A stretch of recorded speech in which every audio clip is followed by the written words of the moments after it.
स्वागत है सभी विद्यार्थियों का मेरे इस चैनल लेट्स हैव फन में। आज हम कक्षा 12 के डी और एफ ब्लॉक के तत्वों के कुछ महत्वपूर्ण प्रश्नों का अध्ययन करेंगे। तो आओ शुरुआत करते हैं।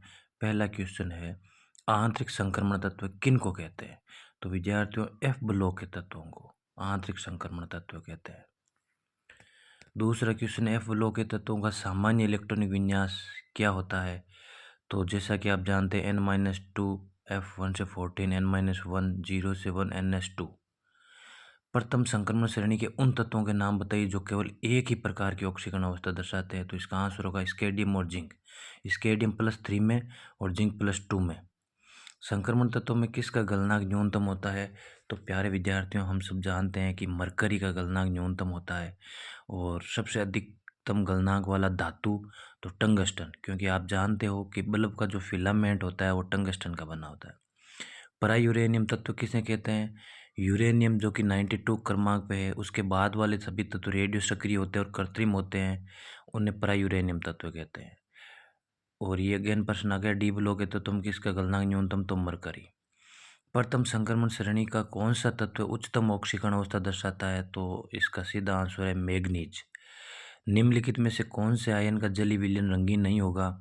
तो इसका आंसर होगा Zn+2, जिसमें 3D10 विन्यास पाया जाता है।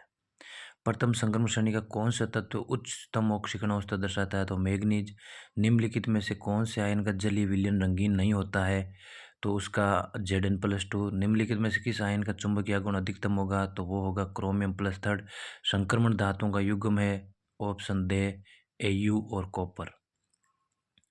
निम्नलिखित में से कौन से आयन में अनुचुंबकीय गुण सर्वाधिक होगा?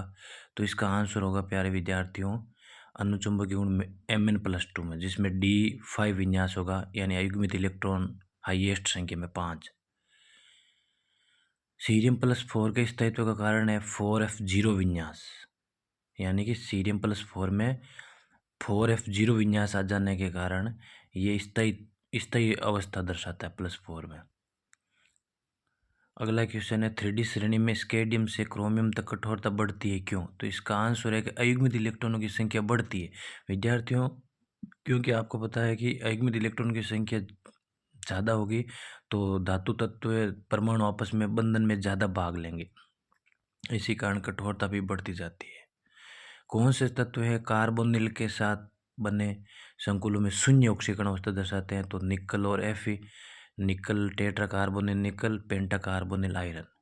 डी ब्लॉक के वे तत्व कौन से हैं जो संक्रमण तत्व नहीं है? ये काफ़ी बार प्रश्न पूछा गया है। इसका आंसर होगा जिंक, कैडमियम, Hg। और ये अगेन रिपीट प्रश्न है, लेकिन कोई बात नहीं, इंपॉर्टेंट है। 3D श्रेणी में स्केडियम से क्रोमियम तक कठोरता बढ़ती है, क्यों?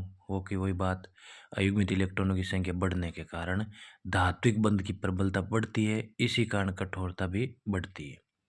प्यारे विद्यार्थियों, थैंक यू। वीडियो को ज़्यादा से ज़्यादा शेयर करो, चैनल को सब्सक्राइब करो, ताकि और अच्छे अच्छे वीडियो हैं जिनमें इम्पोर्टेंट क्वेश्चन हो, टॉपिक हो, उनसे रिलेटेड आपके सामने आते रहेंगे। Thank you.